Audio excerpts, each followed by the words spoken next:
Hi guys, this is Heather from Stealing Hearts Homestead. If you have not done so already, please do go ahead and subscribe down below. So today's video, I am working on my electrical system here in the RV. So I've been working on my solar and then installing LED lights. So let's hop in and take a look and see what I've been doing. So I have a bunch of 6-volt batteries. The cabling can be a little bit confusing because all I had was red cables to start out with. So what I did is I put either a red shrink wrap or a black shrink wrap, depending on where it was going. So first I had to connect the batteries together to make them 12 volts. So you'll notice positive to negative, connecting the batteries, positive to negative, connecting the batteries. And then I had to connect them together, positive to positive, negative to negative. So I have those 4 over there, and then I have these 4 over here.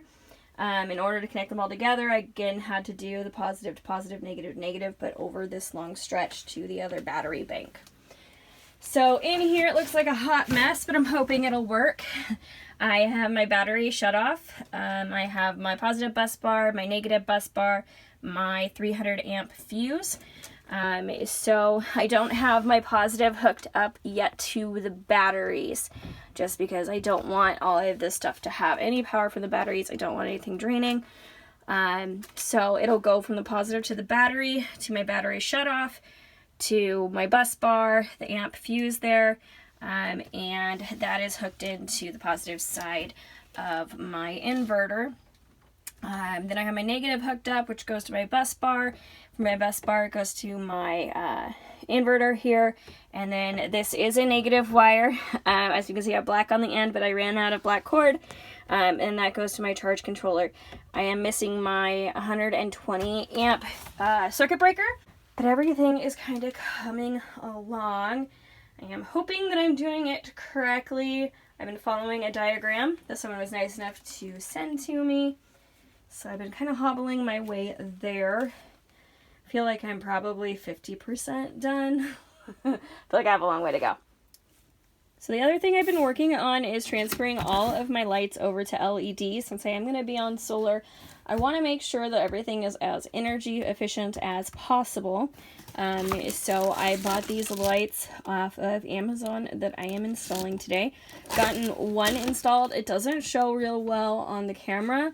But that's the new light. It's like a very bright white.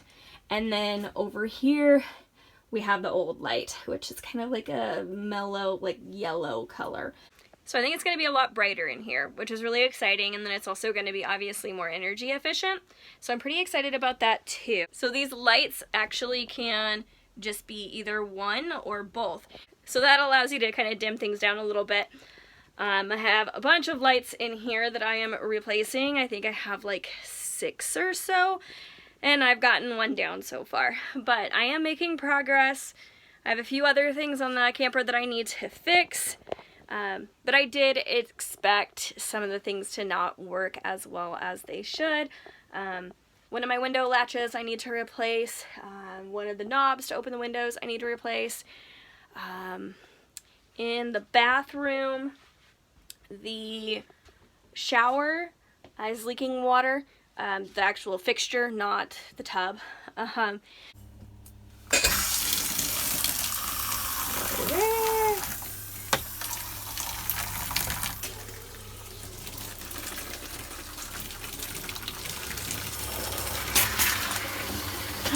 apparently need a new thing there. But it's trying. So I purchased a new shower head that I'm going to install, and then my sink here dribbles water. So we're going to be fixing that. Guess who has water? So let's put water in the tank.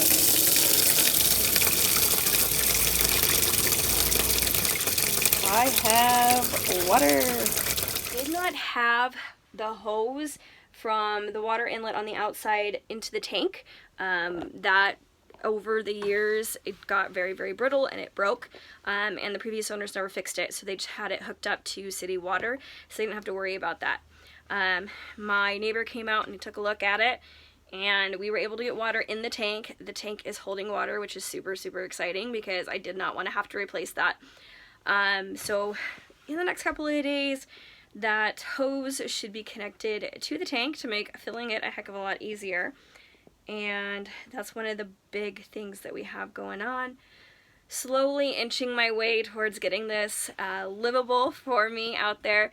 Like I said, I only spent $2,000, and if you've been on the hunt for a camper right now, $2,000 is a hell of a deal.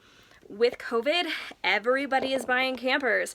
Everybody's also buying guns. So those things are extremely hard to find, and people are jacking up the price so high. This is a 2002 camper. Everything I found that's like in the 2000s or even the 1999s, around there, they all want $6,500 for. So if I have to put $1,000 into the camper to make it livable, I think that's a hell of a lot more economical than going out and buying something that's $6,500 and is probably still going to need work. So I think I got really, really lucky. But I am finding, as I get in here, more and more things that I need to fix. But so far it hasn't been terrible. They've all been small things like replace the faucet, replace the shower fixture. Nothing too crazy yet. So I'm hoping that since they were hooked up on city services, that the majority of the things are working. Like the black water, for example, and things like that. I'm hoping that those are all good. But I don't know until I start using it, and that'll be here coming up. I'm going to get a portable waste container so that way I can hook the hose up to that and just let things out and make sure they're working as they should before I actually get out onto the property. So please do subscribe down below, and I'll leave some links into the items that I purchased on Amazon in order to make this build a reality. I'm going through a lot more wire than I had anticipated, and that's been, I think, the most expensive part other than the batteries and the panels. I mean, even the panels weren't that much. They were $50 each. So I think the batteries, the charge controller, and the wiring has been the most expensive part of building solar. So I'm really excited. I'm hoping within the next week that I will have the solar system completely hooked up and the stands built, so that way I can test the solar system, make sure that it's going to power my RV and for how long, see how the batteries are charging, things like that. But that's all for another time, so stay tuned for more videos, and do subscribe down below so that way you don't miss any updates. Thank you so much.